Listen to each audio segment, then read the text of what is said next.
Tu entends souvent parler de Bitcoin, de blockchain et autres, tu sais toujours pas ce que c'est. Regarde cette vidéo, je vais te parler de Bitcoin, je vais t'expliquer ce que c'est exactement et de manière simple et vulgarisée. Ça c'est très important, j'y mets un point d'honneur. On trouve à chaque fois plein d'explications qui sont totalement trop techniques, avec un jargon spécifique et tout, on n'y comprend rien. Et si tu es débutant, t'as jamais fait de finance, ou tu t'es vraiment pas du tout intéressé à la blockchain, aux crypto-monnaies et autres, cette vidéo est faite pour toi, tu vas tout comprendre. Donc reste jusqu'à la fin de la vidéo et tu sauras exactement ce que c'est, comment on s'en sert, d'où ça vient et quelle est son utilité pour les années et les décennies à venir. Donc reste bien jusqu'à la fin de la vidéo. Avant de commencer, je t'invite à cliquer sur le premier lien en description. Je t'envoie une série de 3 vidéos à haute valeur ajoutée. Si tu t'intéresses au trading, tu n'as pas envie de rater ces vidéos, tu auras des clés pour un money management vraiment strict pour ne pas perdre plus que ce que tu auras décidé. Et ensuite, je te parlerai également de mon système de trading. Donc, aussi, je t'invite à liker la vidéo. Je sais que tu vas aimer, donc vas-y, clique dès maintenant sur le like. Si t'aimes pas à la fin de la vidéo, tu enlèveras ton like. Mais clique dès maintenant un like, ça te prend 2 secondes et moi, ça m'aide énormément et ça me motive à te faire d'autres vidéos. Donc vraiment, like, partage la vidéo à des gens qui seraient intéressés par ce domaine-là. Abonne-toi si ce n'est pas déjà fait, c'est très important, ça aussi je surveille, donc vraiment vas-y abonne-toi et mets-moi un commentaire pour me dire ce que tu en as pensé. Ou alors d'autres sujets que tu aimerais que je traite pour encore une fois que tu puisses toujours améliorer tes connaissances. Donc on attaque directement sans perdre plus de temps avec la définition. Qu'est-ce que c'est que le Bitcoin? Le Bitcoin c'est une monnaie numérique décentralisée créée en 2009 par Satoshi Nakamoto. Je l'ai déjà dit dans une précédente vidéo, donc si tu l'as pas vu, je t'invite à aller la voir, qui concerne la blockchain, technologie révolutionnaire. Je t'invite à aller la voir si ce n'est pas déjà fait, et ensuite de revenir sur cette vidéo pour regarder la suite, ça te sera bien utile. Donc Satoshi Nakamoto, encore une fois, c'est une personne anonyme, donc une personne ou un groupe de personnes anonymes qui est à l'origine du blockchain et notamment du Bitcoin, donc qui a été créé en 2009. Donc le Bitcoin, c'est la première crypto-monnaie à émerger qui utilise la technologie de la blockchain et c'est la plus grande crypto-monnaie du monde en termes de capitalisation boursière. D'ailleurs, je vais te montrer sur le site CoinMarketCap, tu vas voir, c'est très intéressant pour voir toutes ces données-là. Donc ici, tu vois, tu es sur le site CoinMarketCap et donc ici, c'est vraiment très utile, c'est un super bon site pour voir en fait un petit peu toutes les cryptos qu'il y a actuellement, l'évolution dernièrement, le prix et la capitalisation boursière ici. Donc tu vois, le Bitcoin c'est la première capitalisation boursière de toutes les crypto-monnaies. Ici tu vois également 18 millions de Bitcoins qui ont déjà été minés. Au total on a 21 millions de Bitcoins de prévus, comme dit dans le White Book de Satoshi Nakamoto. Et ces 21 millions de Bitcoin, on est censé les avoir atteints en 2140. Mais moi, je vais y revenir juste après. C'est juste pour te dire globalement, un petit peu, te présenter un petit peu cette page-là. Mais tu vois ici, super pratique pour voir les différentes crypto-monnaies et voir un petit peu les données financières globales. On va revenir maintenant sur l'écran principal. Maintenant, on va passer aux raisons de la création du Bitcoin. Pourquoi le Bitcoin a été créé?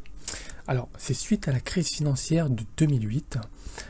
On a mis en exergue la fragilité économique du système bancaire. Je t'en ai déjà parlé, mais on a vu à la suite de la crise des subprimes que les banques étaient tenues pour responsables car elles étaient totalement déconnectées de la réalité en prêtant de l'argent de manière totalement aveugle à des milliers et des milliers et des milliers de clients particuliers qui étaient non solvables.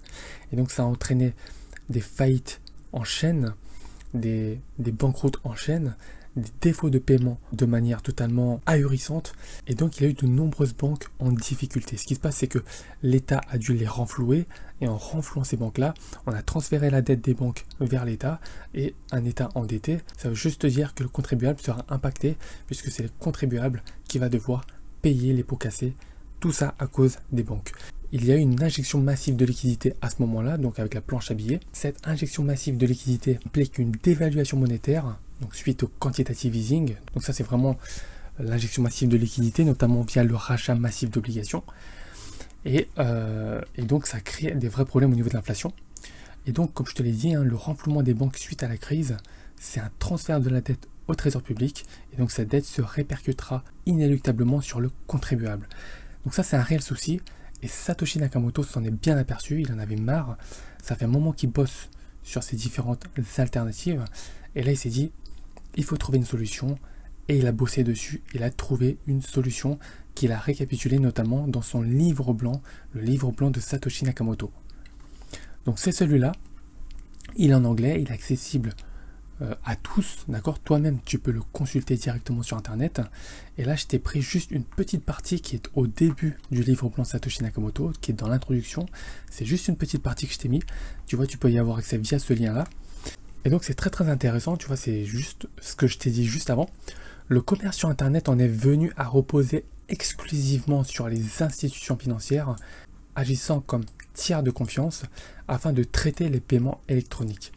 Alors que le système fonctionne suffisamment bien pour la plupart des transactions, il souffre de faiblesses inhérentes au modèle de confiance. Les transactions totalement irréversibles ne sont pas réellement possibles, car les institutions financières ne peuvent pas éviter les conflits de médiation. Le coût de la médiation augmente les coûts de transaction en limitant le montant minimum de la transaction et coupant ainsi la possibilité de transactions courantes à petit montant. De plus, il y a un coût plus important dans la perte de la capacité à faire des paiements irréversibles pour les services irréversibles. Donc ça déjà c'est très très intéressant. Il y a plusieurs concepts en place qui montrent qu'effectivement le système bancaire et financier actuel pose problème sur un certain nombre de cas. Toi par exemple, si tu fais un achat sur Internet, tu fais un achat chez un commerçant sur Internet, tu vas faire un paiement et admettons que le commerçant te livre le produit. Toi, de manière totalement malhonnête, tu dis que tu n'as jamais reçu le produit, tu vas faire une réclamation auprès du site qui gère la transaction, PayPal par exemple, hein, c'est juste un exemple, et ben PayPal va te rembourser. Du coup, pour le commerçant, il n'y a aucune sécurité, tu vois. Il t'a livré la marchandise, il est également pas certain d'avoir la somme définitivement acquise. Alors que via la blockchain, si tu as fait un paiement, c'est irréversible. Le commerçant a l'argent, il est sûr qu'il peut te livrer directement la marchandise, il aura l'argent. Il n'y a pas de remboursement possible, sauf si tu te mets d'accord avec lui. D'accord? Donc, ça met en exergue plusieurs failles du système financier actuel que résout la blockchain. D'accord? Donc ça, c'est vraiment extrêmement intéressant. C'est juste un petit paragraphe que je voulais te lire. Ça dit aussi beaucoup de choses intéressantes sur ce que je t'ai dit juste avant. Mais c'est vraiment très très intéressant. Donc je t'invite à lire le livre blanc de Satoshi Nakamoto. C'est pas vraiment un livre, mais c'est un white paper, hein, comme on pourrait dire en anglais. Je t'invite à lire ça directement sur Internet, c'est accessible à tout le monde. J'ai mis aussi ce schéma sur ma précédente vidéo, je te le remets ici parce que c'est extrêmement parlant concernant le Bitcoin. Sur le système traditionnel, si Monsieur X veut faire un virement à Madame Y de 1000 € par exemple, il est obligé de passer par sa banque. C'est la banque qui va devoir vérifier que Monsieur X détient bien le solde nécessaire sur son compte, et si c'est OK, il va envoyer l'argent à Madame Y. Ce qui fait que la transaction va durer en moyenne 2 à 3 jours ouvrés pour que Madame Y puisse recevoir les fonds. Et ça engendre tout simplement 3 choses principalement: des frais élevés, des délais longs et l'implication d'un tiers de confiance. Dans le cadre de la blockchain, c'est totalement différent, puisque Monsieur X souhaite faire un virement à Madame Y, ça se fait directement. Transfert immédiat, moins 1000 €, plus 1000 €, et c'est la blockchain qui va vérifier, valider et stocker la transaction dans un bloc de la blockchain, tout simplement. Et ça engendre 3 choses: des frais faibles, l'immédiateté de la transaction et le peer-to-peer, c'est-à-dire que on n'a plus besoin d'un tiers de confiance. Monsieur X traite directement avec Madame Y sans avoir besoin de demander l'autorisation à personne. Troisième point, la chronologie des débuts du Bitcoin, tu vas voir, c'est très intéressant. Le 18 août 2008, le nom de domaine bitcoin.org est enregistré et aujourd'hui protégé par WhoisGuard. Donc l'identité de la personne qui l'a enregistré n'est pas une information publique, on ne sait pas qui c'est. Ensuite, le 31 octobre 2008, Satoshi Nakamoto annonce sur medstout.com qu'il travaille sur un nouveau système de monnaie électronique entièrement peer-to-peer, sans tiers de confiance. Et ça, c'est également dans le livre blanc publié sur bitcoin.org. 3 janvier 2009, on a le premier bloc de Bitcoin miné, qui est le bloc 0. C'est la genèse. ou le Genesis, si tu préfères en anglais. C'est vraiment le premier bloc qui a été miné. Ensuite, en janvier 2009, le 8 janvier 2009, on a la première version du logiciel Bitcoin qui est annoncée à la Cryptography Mailing List. Et enfin, le 9 janvier 2009, le bloc 1 est extrait et le minage de Bitcoin commence sérieusement. Donc tu vois, ça s'accélère très rapidement début 2009. Je voulais te parler un petit peu de la valeur du Bitcoin. Tu vas voir, c'est fou la volatilité du Bitcoin et comment ça a évolué. Regarde, en avril 2010, un Bitcoin valait 14 centimes de dollars. Est-ce que tu te rends compte? Alors je ne sais pas si tu as en tête aujourd'hui la valeur du Bitcoin, mais si tu avais acheté en 2010, ça valait 14 centimes de dollars. Mai 2010, donc un mois plus tard, 36 centimes. Février 2011, 1 dollar. Janvier 2016, 430 dollars. Donc si tu avais investi là dans les débuts de 2010-2011, déjà en 2016, en fonction du capital que tu as mis, tu as déjà fait une très belle plus-value. Hein. Ça, tu peux me croire. Hein. Janvier 2017, donc un an plus tard, 995 dollars. Août 2017, 2700 dollars. Décembre 2017, 20 000 dollars. Alors là, de août 2017 à décembre 2017, on passe de 2700 à 20 000 dollars. C'est dingue. C'est vraiment dingue. Il n'y a rien qui fait ça. C'est le monde des crypto-monnaies, totalement quoi. Il n'y a aucune action impossible, aucun autre actif qui peut faire ça. Décembre 2018, on redescend à 3700 dollars. T'as vu la volatilité? Elle est vraiment dingue. Janvier 2021, 42 000 dollars. Novembre 2021, 69 000 dollars. On atteint quasiment un pic. Et janvier 2022, 42 000 dollars. Tu vois la volatilité, on passe de 14 centimes à 1 dollar, à 995 dollars, à 20 000 dollars, à 42 000 dollars, à 69 000 dollars et maintenant à 42 000 dollars. C'est vraiment incroyable ce qui se passe sur les crypto-monnaies, sur les bitcoins. En tout cas, ce qui s'est passé. Je vais te montrer graphiquement à quoi ça ressemble, tu vas voir, ça va être plus parlant pour toi. Est-ce que tu vois comment ça a bougé? C'est vraiment incroyable.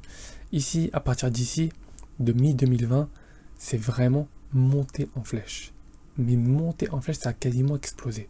Regarde ici, c'est aberrant. C'est aberrant, tu vois la valorisation ici. Hein. C'est totalement aberrant. Tu vois, c'est ici qu'on avait atteint quasiment 69 000. Ensuite, on va parler du minage du Bitcoin. Le minage du Bitcoin, en fait, c'est un processus par lequel les Bitcoins sont mis en circulation. Tout simplement. Donc le minage ajoute et vérifie les enregistrements des transactions sur le réseau. Et les mineurs sont récompensés par quelques bitcoins. Donc il faut savoir que la récompense obtenue par les mineurs est divisée par 2 tous les 210 000 blocs qui sont minés. Et ça, c'est ce qu'on appelle le halving. Tout simplement parce qu'au fur et à mesure du temps qui passe et du bitcoin qui est miné, il devient de plus en plus difficile de le miner. Il y a de moins en moins de bitcoin qui est miné. Tout ça parce que Satoshi Nakamoto a défini un nombre maximal de bitcoin en circulation qui est de 21 millions. On est censé l'atteindre en 2140. Sachant que pour miner un bloc, ça prend environ 10 minutes. Le calcul a été fait que en 2140, on atteindra les 21 millions de bitcoin. Tout simplement. Donc la récompense diminue quasiment, ça c'est tous les 4 ans. Hein. Donc là, actuellement, les mineurs sont récompensés de 6,25 bitcoins pour le minage et on estime qu'ils seront de 3,125 bitcoins en 2024. Donc on n'a pas encore la date exacte, mais c'est tous les 210 000 blocs minés, on a un halving, donc une diminution par 2 de la récompense. Et le minage se fait le plus efficacement grâce à des machines spécifiques appelées ASIC. Donc ASIC, c'est application spécifique Integrated Circuit, il me semble, hein, c'est ça. Donc ça, ce sont des machines qui sont spécifiquement dédiées au minage de Bitcoin. Donc avant, ce qu'on pouvait faire, c'est qu'on pouvait le faire avec des processeurs ou alors des puces de cartes graphiques qui sont performantes. On pouvait miner avec ça, mais sachant que au fur et à mesure du temps qui passe, il devient de plus en plus compliqué de miner. Il faut des machines spécifiquement dédiées à ça. Miner chez toi, dans ton coin, ça sert à rien. Ça te coûte plus d'argent que ça ne te rapporte. Ok ? Donc c'est pour ça que maintenant il existe des fermes de minage. D'ailleurs, je vais te montrer juste après à quoi ça ressemble. Donc ici tu as une machine, donc c'est un ASIC, d'accord ? C'est une machine qui est spécifiquement dédiée au minage de crypto-monnaies. Et donc, très généralement maintenant, il y a des fermes de minage qui sont situés dans des lieux relativement frais, d'accord? Pourquoi? Parce que c'est extrêmement bruyant et ça émet énormément de chaleur. Donc c'est pas possible de stocker ça chez une personne ou autre. Donc il y a des fermes spécifiques pour ça, dans des endroits où l'électricité est moins chère, puisque ça consomme aussi énormément d'électricité. Donc oui, le Bitcoin n'est pas écologique. Je suis convaincu qu'on va trouver une solution par rapport à ça. Mais à ce jour, effectivement, il y a des fermes de minage qui sont extrêmement gourmandes en énergie. Et effectivement, ces mineurs en fait ne le font pas par bénévolat, bien évidemment, ils le font parce qu'ils sont récompensés, comme je te l'ai dit juste avant, par des bitcoins. Donc voilà à quoi ça ressemble pour le minage. Ça permet de vérifier, de contrôler, de sécuriser et de stocker toutes les transactions effectuées directement sur le blockchain. Ensuite, comment acheter du bitcoin? Eh bien, c'est pas plus compliqué que ça. Tu vas choisir une plateforme spécialisée pour l'achat de crypto-monnaies. Il peut y en avoir plusieurs. Coinbase, Bitpanda, CoinHouse, Binance, Kraken, etc., etc. Il y en a beaucoup d'autres. Je te laisse faire tes propres recherches, ton propre avis, mais effectivement, il en existe pas mal. Il te faut ensuite compléter les formalités d'ouverture, déposer un capital par carte bancaire ou par virement, et passer l'ordre directement sur la plateforme en choisissant la bonne crypto-monnaie. Si ça t'intéresse, je te ferai une vidéo spécifiquement par rapport à ça directement sur l'écran pour te montrer comment on fait pour acheter des bitcoins par exemple, ou une autre crypto-monnaie d'ailleurs. Donc dis-le moi en commentaire si ça t'intéresse et je te prépare ça sans problème. Enfin, on passe à ce qui est bon à savoir. Je t'ai mis ici plusieurs éléments qui sont bons à savoir pour ta culture générale et en ce qui concerne le bitcoin, tu vas voir, c'est très intéressant. En 2022, donc actuellement, on a quasiment 18 millions de bitcoins en circulation, comme je te l'ai montré sur le site CoinMarketCap juste avant. 18 millions de bitcoins en circulation. Le nombre de bitcoins est limité à 21 millions d'unités et ce chiffre sera atteint en 2140 où on estime que ce sera l'année où le dernier bitcoin sera miné. Satoshi Nakamoto posséderait 1,1 million de bitcoins. Je te laisse faire la conversion par rapport à la valorisation du bitcoin aujourd'hui, c'est juste indécent. Après voilà, Satoshi Nakamoto, c'est une personne, un groupe de personnes, on ne sait même pas s'il est toujours vivant, enfin, on n'en sait rien. Mais voilà, si cette personne existe toujours, elle est multimilliardaire aujourd'hui, ça c'est certain. La plus petite division du bitcoin est le Satoshi. Donc c'est la 8e décimale, ça fait jusqu'à 8 décimales après la virgule. Donc un Satoshi égale 0,0000001 bitcoin. Et un bloc est miné toutes les 10 minutes. Donc aujourd'hui, je te le dis clairement, le bitcoin est une révolution. Tu ne peux plus ignorer son existence. Donc clairement, intègre le bitcoin et plus largement les crypto-monnaies à ta stratégie d'investissement à long terme. Tu ne peux plus te permettre de laisser ça de côté. Il y a des fondamentaux extrêmement puissants derrière avec la blockchain. En tout cas, si tu vas sur les bitcoins ou les crypto-monnaies, ne va pas utiliser l'argent que tu as besoin réellement dans ta vie de tous les jours. Ne mets que de l'argent que tu es prêt à perdre. Quand je te dis que tu es prêt à perdre, c'est que si tu perdais cet argent-là, ça n'affecterait pas ton train de vie, d'accord? Mais il est important aujourd'hui de t'y intéresser au plus haut point, puisque c'est ce qui va révolutionner le monde et qui commence déjà à révolutionner le monde. Le système bancaire actuel, ça va pas durer dans le temps. Donc je te dis clairement, intéresse-toi à la blockchain, au bitcoin et aux crypto-monnaies dès que possible si ce n'est pas déjà fait. Clique sur le premier lien en description, je t'envoie une vidéo à haute valeur ajoutée, une série de 3 vidéos à haute valeur ajoutée sur le trading. J'espère que tu as apprécié la vidéo, si c'est le cas, mets un énorme pouce sous la vidéo, abonne-toi si ce n'est pas déjà fait, et moi je te dis à la prochaine vidéo.